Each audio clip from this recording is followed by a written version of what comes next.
I'm Aaron from PhoneDog.com, and continuing from part 1, can the HTC Titan 2 be an ultimate Windows phone on AT&T? Let's find out in the full review.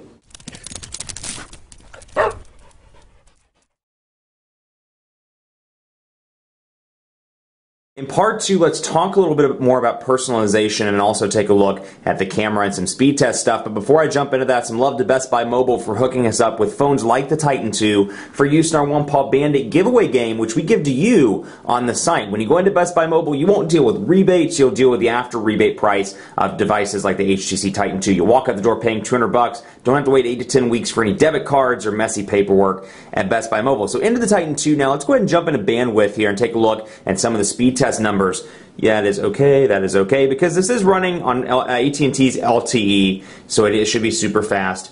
Theoretically, I've seen some speeds in between 6 to 10 megabits per second in the Charlotte metro area, but I haven't seen those crazy speeds that people are reporting in New York and people are reporting in some of these larger markets. So for whatever reason, it just it's not getting that in the old Charlotte, North Carolina. So let's take a look here and begin the test. Still, 6 to 10 megabits per second, relatively reasonable, and you can see the download speed here. And granted, it's kind of rush hour, but that's LTE you're seeing right there on this device. 3.6 megabits per second, so it isn't the best in the world, at least in the Charlotte metro area. That said, obviously your market differs, so take it with a grain of salt. But you can see here, upload speed 1.5. Let's try another one just to make sure and get an idea here. Download speed 2, still kind of low.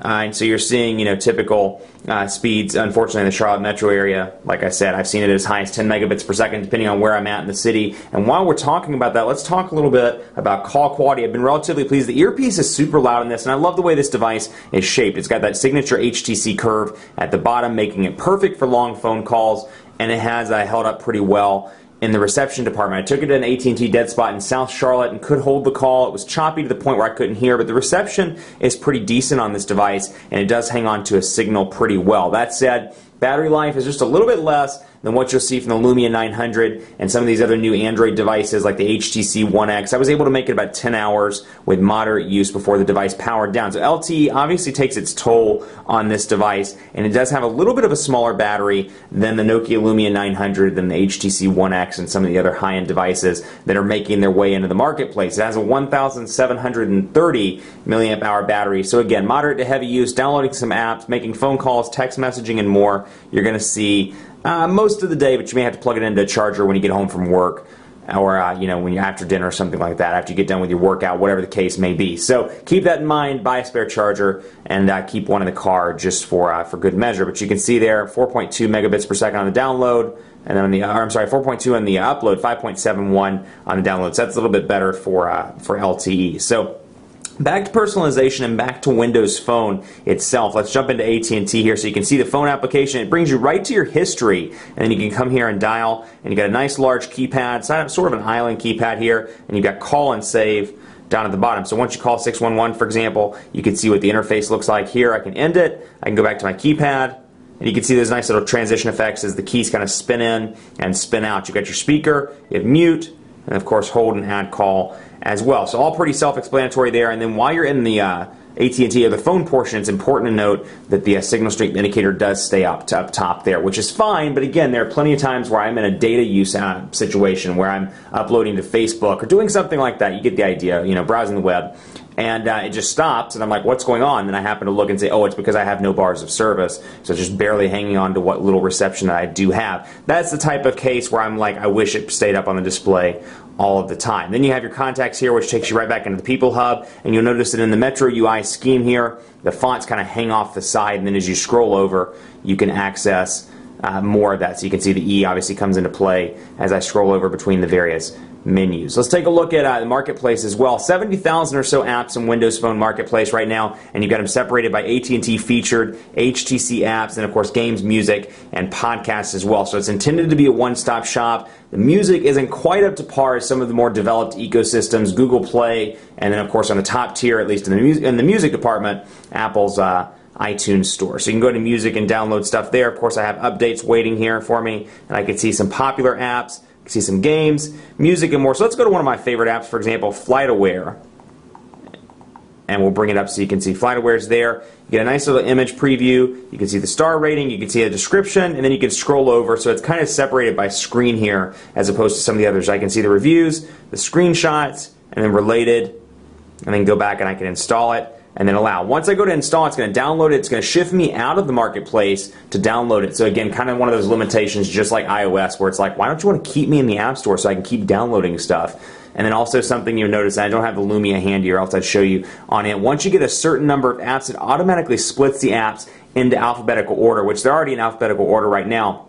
But for example, once I get to a certain number, you'll see an A pop up here and then a B pop up here. And I can click on the A, much like I can in Contacts, like this, the T for example, and then it brings up all of my apps that are titled with the first letter of these letters here. So that's a pretty cool feature. It's something I like, but again, you don't really get the customization or the control to do it yourself. It's like Windows Phone assumes once you get to a certain number of apps, you just need this customization, which I don't care for. I like the ability to be able to turn that on or off. So again, hopefully we'll see that in a future update. You can see what Hotmail looks like or an email account just in general here, and you can see unread, urgent. I can scroll over and get to all of those pretty easily, and I've got some nifty tricks. Down here I can select emails, another little shortcut to select an email. I can click on the side right there and easily select all the ones that are in that actual thread. So a lot of little shortcuts like that within the operating system. Then of course music and videos here, and this brings you into the Zune music player. You have a couple of options. You can see the history. I've watched a video, one of my videos apparently, music, videos, podcast, radio, and marketplace. And then I can go over here and I can download the Zune Music Pass. Now if you followed my tweets with the Lumia 900 challenge, you know that I'm having some issues signing up for Zune Music Pass. Hopefully we can get those rectified soon, but you can jump in there, and then of course once I go to music, let's see if there's actually anything on here. There's not at the moment, but you can scroll over by albums, songs, playlists, genres, and more. And then I can bring that over to what's called, I think it's called What's Playing Now or What's New Now or something. There's a separate screen that pops up once you get there, maybe new. And then of course you can put your personal favorite songs or playlists and more there and easily access those. And then of course you can search the marketplace from Zune. Not the most intuitive, and it's funny because Windows Phone 7 actually evolved off of the Zune platform, which surprises me to be kind of a media ecosystem at heart here, at least you would think, considering it evolves off Zune. It's kind of unfortunate that there's some limitations there. Hopefully, again, they'll address those in future updates. Let's scroll over here too, because I want to show you some specific settings that are available on the Titan 2 that aren't available on other Windows phones. And you'll notice this if you work with them on a regular basis. For example, attentive phone is very clearly an HTC thing, and then this allows you to do some kind of custom settings. I can quiet the ring, so my phone's ringing like this. I go to pick it up, it detects the fact that I picked up and moved the device, and the ring kind of shuts off or gets quiet. Pocket mode, I can increase the volume, obviously when I'm in a pocket. Flip over for speaker, so I'm on the phone. I can flip it over like that and it automatically connects into speaker mode, and I can flip it over to mute the ringer. So I'm, in a conference room or something talking about a project, I get a phone call, forget to turn it on silent, I can flip it over and it immediately cuts the ring. So a couple of little, things that really make it an HTC device as opposed to just another Windows phone. And then of course you'll see some minor things like brightness here, and I'll go back, actually not brightness, I'm sorry, lock and wallpaper.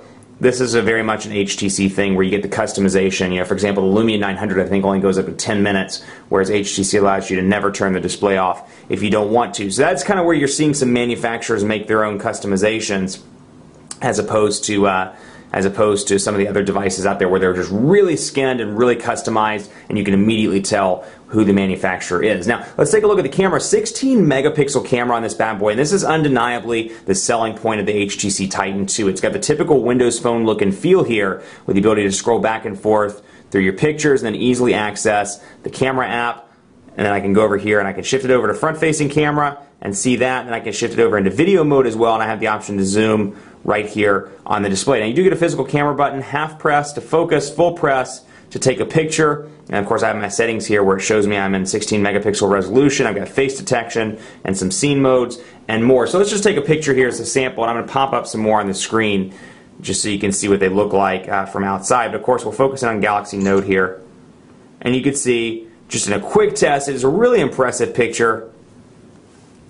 And it's really awesome. This is going to be a good device for those people that really rely on their cell phone for everything. They don't have a cheap point-and-shoot camera. They don't take their camera out with them. You're out with a crazy night with friends, you're getting drunk, you're having a good time, you want something to take good pictures with and post to Facebook and embarrass your friends later, this is going to be the ultimate device with its 16 megapixel camera. I've been really impressed with the picture quality here, and as you can see, you look at the Bank of America Corporate Center, and then you look at some of the street signs I took pictures of and some of the flowers. It's a really impressive picture quality, and obviously that's going to be the winner here. So the HTC Titan 2, if you're willing to pay $200, you're going to get a great camera, you're going to get a bigger display, but if you're wanting something, just a good device, the Lumia 900 is a great device. It's available for $100, but the Titan 2 obviously wins in the camera department and in the slightly larger display. If that's worth $100 to you, it's going to be a good value proposition. That said, Windows Phone still has some limitations, and despite being, a couple of iterations in, there are still some things I'd like to see in future versions. It's growing though, and it's growing very fast, 70,000 plus apps.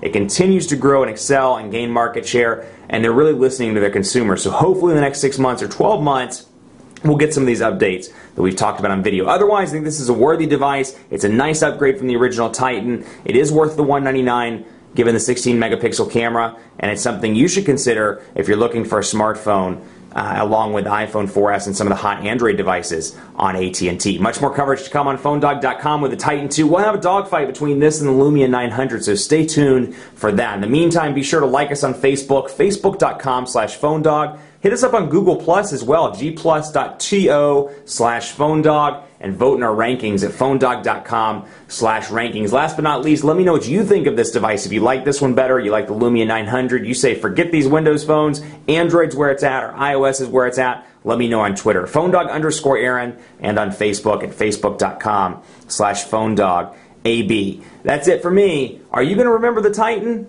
If this is any indicator, I think you will.